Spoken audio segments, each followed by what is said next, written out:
Before we reveal your greatest TV car of all time, here's a reminder of the top 10 so far. At 10, with one not very careful owner, it's Mr. Bean's Mini. 9 was the not very undercover Ferraris of Miami Vice. At number 8, you voted for a van, definitely not a Transit.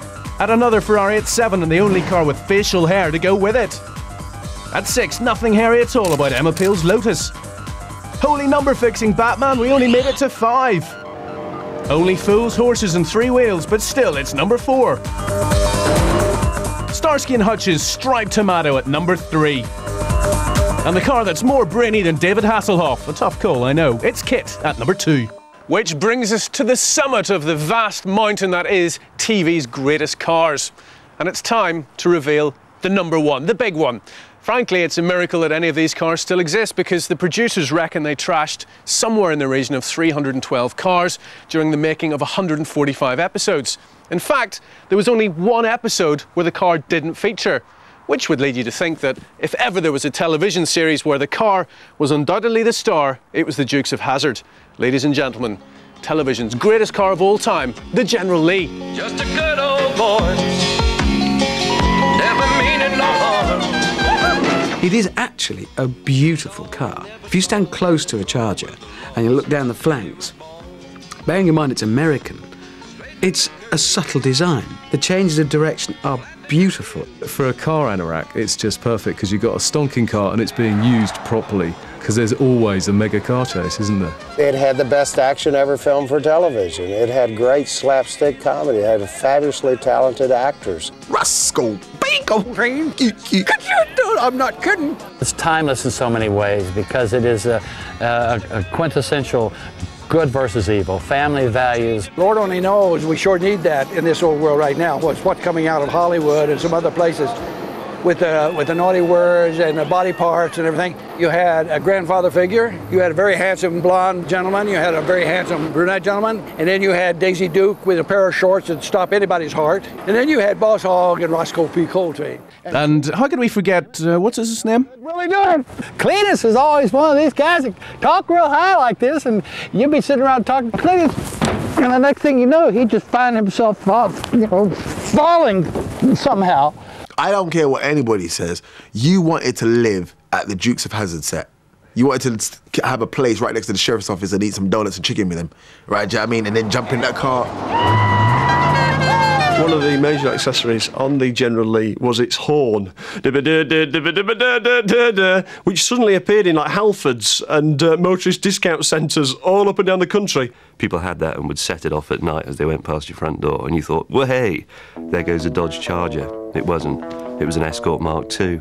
To fully appreciate the impact that the Dodge Charger has clearly had in so many of you, we took a trip to the Dukes Fest, an annual knees-up held in Tennessee for the truly dedicated. It's a celebration of all things Dukes, from finger-picking banjo music to Daisy's legs. But the real attractions are, of course, the General Lees. Hundreds of them. People say, well, how does this Dukes Fest business and Dukes fans compare to other shows like Star Trek has a huge following? I said, well, you go to a Star Trek convention, you're going to see some guy dressed up in a silly outfit. Our people show up with carburetors. That's the difference, you know. Our car is something that people can really relate to, particularly working people, you know, who get in there and do their own stuff on their cars. Oh, this is amazing. Are you totally amazing? The fact that it has caught on with the younger generations and still perpetuates through the years today is amazing to me. Oh yeah, you're pretty good looking for a girl. Among the many attractions on offer are meet and greets with the stars, though it looks as though Daisy has long since hung up the hot pants. Daisy Duke. That was the first white woman I was ever interested in when I was a kid, right? It was the only one I ever saw. I just remember watching TV, and I just remember Daisy Dukes came out in these shorts and the tied-up shirt, and I was like, wow, I could have been a pro-black Muslim and still fancied her. I was just like, this girl is fine. I wonder how much she insured her legs for. She had $3 million legs. Actually, she had $10 million legs. They were just insured for $3 million. The best-looking girl ever wore a pair of shorts. And there are stunts. Lots of them. We did a lot of the car chases. They'd strap the camera on the front of the car with the lights, and we'd slate it ourselves, and then we didn't do the jumps. The stuntmen did all the jumps. I can't count how many times I've jumped the General Lee, how many times I've been in that scenario, and I still get nervous. I think I'm just an adrenaline junkie. I feed off that. We had 650 pounds of lead weights in the trunk of the car, because see, on the show, it was important to them to have the car land as flat as we could, which is bad for us, because it's more of an impact. I'd rather land on the nose, because this car doesn't have a full frame, it's a unibody, and it's like crushing a beer can. It's a lot more forgiveness, like a big spring, a big shock absorber. When you land flat, you hit the ground, and we use a jump vest with bungee cord that goes over the roll bar that keeps my butt up off the seat. So when the car comes down, I squeeze my lats and push against the steering wheel, and I tuck my chin, and I'm being held by bungee cord. That's a pretty cool feeling in the air. It's pretty cool. It's like taking off in an airplane. It's the landing that's not so comfortable. So what was the appeal of the orange gas guzzler? Every time they're driving somewhere, they go down that same dusty road. Are we losing them? Not yet. We'll lose them now. Let's go to the lake. There happens to be a broken down ramp, which the General Lee would jump over this ramp to the height of about 1,000 foot. The guys would go, yeehaw! When they went in there, they always had to do a yeehaw. I think, I don't know, that made the car give it more incentive to make the jump. Like, yeehaw! The car goes, right, I'm gonna make it now. I was worried for a moment, I thought you were gonna do it. It would go for 5 miles in the air, land, bust in 16 different places. On the external shot, you see the bumpers come off, the suspension collapse, wheels fly off, the chassis bend in half. And then you cut back, and there's the General Lee. Completely intact. That was the only real fantasy kind of really unrealistic thing about the show, but somehow there was that suspension of disbelief to where, sure, the General could do that. The policemen, they've been in the show for several years now. They know we can't make this jump. We never have. Last episode we didn't make it. Episode before we didn't make it. Nothing ain't gonna change. Right now, but we've been recommissioned. We should be able to make it this time. All right, let's go for it. And then what will happen, they go do the jump, then they will land in the water, then you see them spitting out water. I told you we can't do the jump, Roscoe Pico train.